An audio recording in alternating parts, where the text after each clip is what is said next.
OMGyn.com, which is a place to find the answers to all of your sex questions and everything in between, including why things smell weird or it itches down there. Please welcome the wonderful Victoria Fabiano.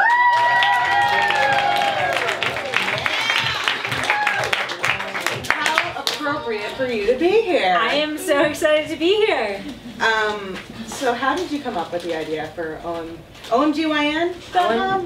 That's how you pronounce it, right? Yes. Instead of OBGYN, OMGyn, kind of like, oh my god, what the hell is going on down there? Like you asked, so I was in business school, I was at NYU, and I was like 27, and one of my great classmates there was an MD MBA, so like she already got her MBA, she was super impressive, and we were sitting in like statistics class, and I think I had like a bad date or something happened and it was like really rough sex. Sorry, my fiance's in the audience. Wasn't him. That's right. We have loop samples in the audience. And I was like, why does it feel so weird? Or like, what's going on? Like, do I have a rash? Do I have something wrong? Do I have an STD? She's looking at me and she's like, you're like 27 years old. How the hell do you not know this information by now? And we started having this really long conversation about how she's a doctor and the way that she treats patients is so different than what the norm is. It's like the words that doctors use or OBGYNs use are words like menstruation or contraception, and for young girls, those words are not really in their vocabulary. And we started bouncing off ideas. I grew up super Catholic, super conservative, and I didn't learn about sex. Like, I had a James Avery like ring, and I vowed not to have sex. I was like, this was like real for me. And she was like, she grew up in a very sex positive. Her mother was an OBGYN. Like, she knew everything, but she found that as a doctor it was really hard to talk to young girls. And as like a former young girl, I was like, I didn't have a fucking doctor to talk to. I had my priest to talk to, and that didn't go over so well. So we started thinking about like what's the opportunity in the market, like what's out there.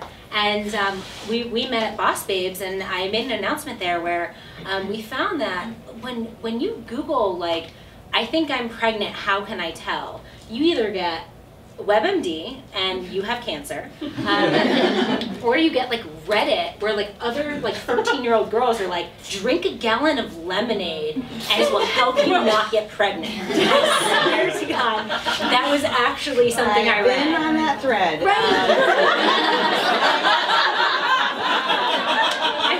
Too much lemonade. That's why we started OMGyn, where it's like it's a site that's super easy to use. We post questions and we answer them, medically credible information. My co-founder's the doctor.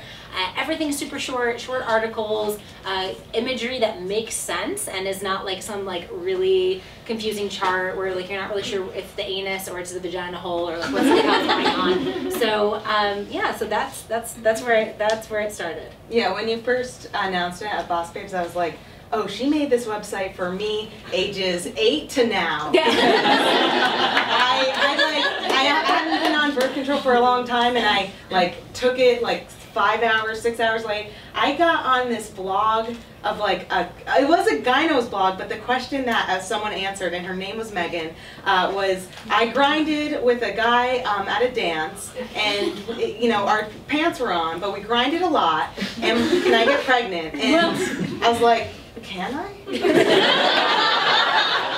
I did everything I thought I knew. And like, and seriously, whether you're 18, 28, 48, like people have the same questions. I swear to God, you're right. Like, over and over again, and like you think you know information, then you're like, fuck, I just looked at 15 different sites and they all said something different. So like, I don't know the actual answer. So totally hear you there. With that said, what is the biggest challenge you face in launching a site like this? So I will tell you what my lawyers told us to say, where it's like you can't give medical information to people without diagnosing them and understanding their entire history. So a lot of what you guys probably, if you've ever been on WebMD, like they never give you an answer because they can't like legally be kind of like at fault if you're like, oh yeah, they said I could just drink a gallon of lemonade or whatever it is.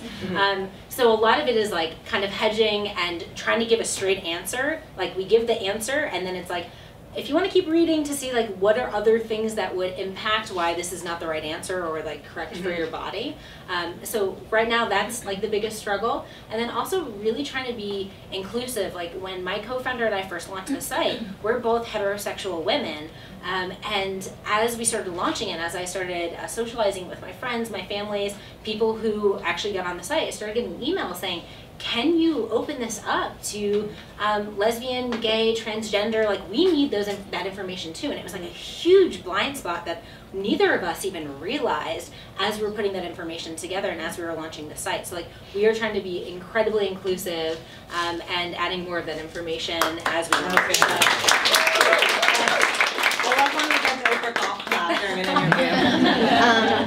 You get a car, and you get a car. What's the favorite part about what you do?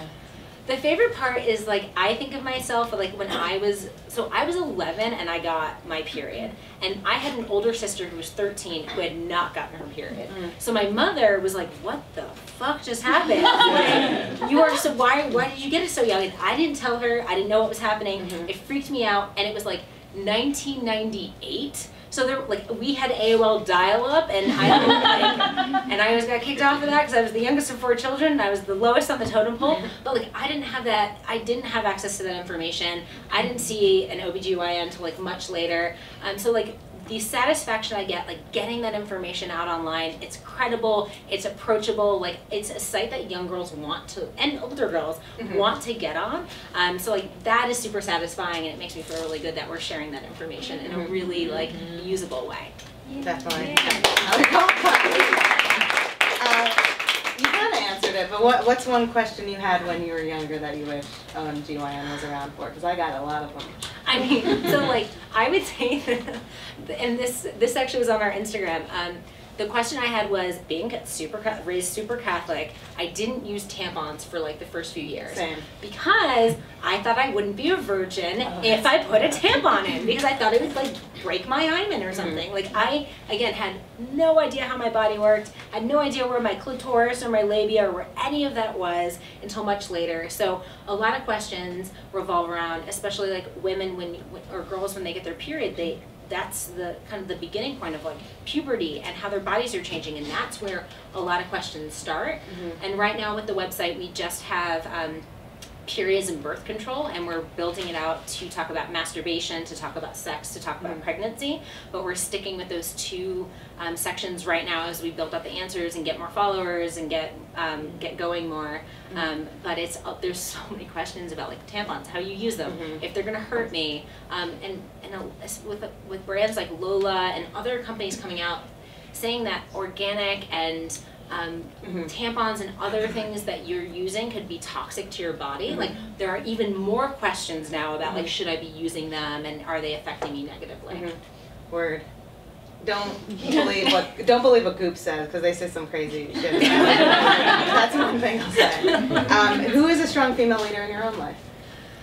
So this is going to sound so cliche. So I'll caveat this with so OMGyn is my passion project. I'm going to call it like, it's more than a side hustle, but I do have a full-time day job at Google. And one of my female leaders that I love is Sheryl Sandberg. She's now over at Facebook. And my sister just started at Facebook last week, so now it's like this really like rivalry happening between the Google. But you got your Facebook. period first, right? But I got my period first. Sorry, sis. Her boobs are still bigger than mine, but it's okay. No, so Sheryl Sandberg, I really am inspired by her, mostly because if you've read her book Lean In, and again, I know this sounds like super cliche, but I love her book Lean In. It's so great. She talked about your career path in your life, not like a linear kind of growth or like a ladder, but it's like a jungle gym. And I'm realizing that more and more as I grow up, and it's like, I thought I did marketing, I'm gonna be a marketer, I'm gonna be a CMO, and that's what I'm gonna do. And then I'm sitting there in business school talking to a doctor being like, fuck, like we need to do something that like changes the world here. And so I love her because she's super inspirational, and she made me realize like it's okay to like take a step back and go in a completely different direction than you thought you were going to go, if you are passionate about it and it moves you. So she's awesome. I love her. Damn, I just quit my job 12 times while you were talking. I know. One last question before you go. Ideal Galentine's Day date. so this is hilarious because my best girlfriend when I was living in New York, her and I were single most of the times during Valentine's Day. And when you were recounting your like terrible Valentine's Day adventures, my worst, I'm just going to interject my worst one and then my best Galentine's Day, and then I promise I'll stop talking. But so I was dating a guy, I was like 19, I just moved to New York, it was like my sophomore year of college, and he was much older than me. He was like 29 at the time, he was a lawyer, and I had to dog sit his dog like the day before Valentine's Day. He was going out on like a business trip, he was going to be back for Valentine's Day. So I'm in his apartment and I'm like writing little notes about like why I love him. And like we were already at like the I love you stage, so I'm like hiding those, and then like, so I'm writing them and hiding them in different spots. So there's like 20 different like notes with like little hearts everywhere. He comes home the next day and he breaks up with me. Oh my God. And so I'm like, you're gonna fucking find all this shit all over the And I told you if you're like dating someone else, she's gonna find them in your apartment. So anyway, so that was really bad.